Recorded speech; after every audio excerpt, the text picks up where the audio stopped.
कोई बात नहीं, थोड़ा बहुत बताते हैं, हल्का फुल्का जो है, जो आपकी समझ में आए।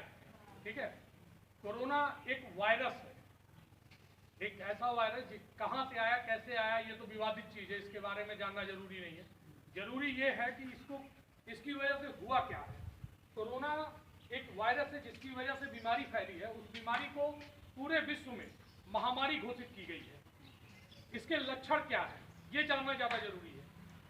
ये सबसे ज़्यादा एक तो बुजुर्गों को इफेक्ट कर रहा है, उसके अलावा उन लोगों को जो है प्रभावित कर रहा है जिनकी जो है रोग प्रतिरोधक क्षमता कमजोर है, जिनका खान पान ठीक नहीं है, जिनकी दैनिक दिनचर्या ठीक नहीं है, उन लोगों की ही रोग प्रतिरोधक क्षमता गड़बड़ होती है और उन्हीं को ये सबसे ज़्यादा इफेक्ट करता है। इसके लक्षण क्या है? बुखार आना, खांसी आना, गले में खराश टाइप का महसूस होना, सांस लेने में दिक्कत होना। मुख्य लक्षण बुखार आना और सांस लेने में दिक्कत होना है। कई केसेज ऐसे भी आए हैं जिसमें जो है इसका लक्षण दिखाई नहीं दे रहा है। अब समस्या क्या है? ये तो बहुत सारी बीमारियों में इस तरह के लक्षण होते हैं। समस्या ये है कि इस बीमारी का कोई अभी तक टीका नहीं बना है, कोई दवा नहीं है। तो इससे बचा कैसे जा सकता है? बचने का सिर्फ एक तरीका है जो आपकी सरकार आपसे बार बार जो है कह रही है, सोशल डिस्टेंसिंग। सोशल डिस्टेंसिंग मतलब एक दूसरे से कम 1 से 1.5 मीटर की दूरी बनाकर रहना।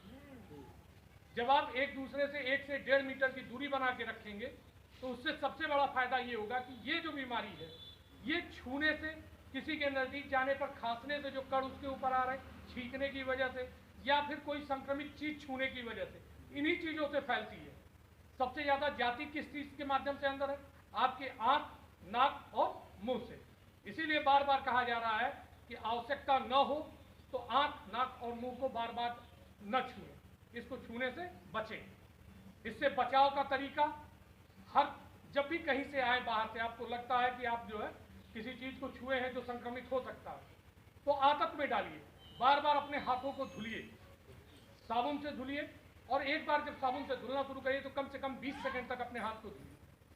सैनिटाइजर आपके पास हो तो सैनिटाइजर से हाथ को सैनिटाइज करिए, ना हो तो साबुन से धुलिए, उससे भी काम चल जाएगा।